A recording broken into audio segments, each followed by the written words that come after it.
Automaticamente ho fatto così, tran tran, mia moglie ha aperto e mi sono spostato verso lì, gli faccio vedere dov'è e ho fatto questi 2 spari. Se io non facevo questi 2 spari, loro entravano. E cosa mi poteva succedere? Antonio Miazzo ha sparato per difendere la sua roba. A 70 anni fa l'assessore, ma è prima di tutto un allevatore e vive in una casa circondata dalla campagna Gran Torto. Qui c'è la sua vita, la sua casa, le sue mucche, la sua famiglia, sua moglie e suo figlio. Lunedì notte ha sentito dei rumori, qualcuno ha tentato di entrare dal portone principale e non ci è riuscito. Poi hanno cercato di buttargli giù questa finestra. A quel punto Miazzo ha preso il fucile che teneva in casa, ha tenuto calma la moglie Maria ed è uscito in questo poggiolo, ha sparato 2 colpi in aria e i ladri sono fuggiti. Cosa poteva succedere? Cosa poteva succedere se io non facevo col fucile questi 2 spari in aria?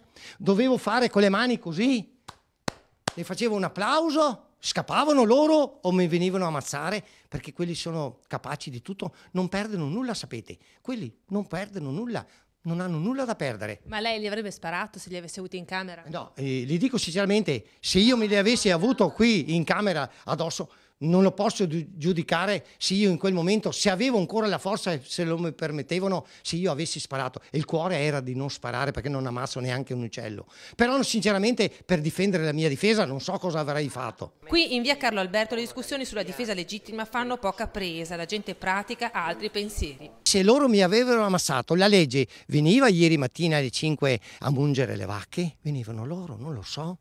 Ve lo dico questo perché mi sono creato un'economia lavorando.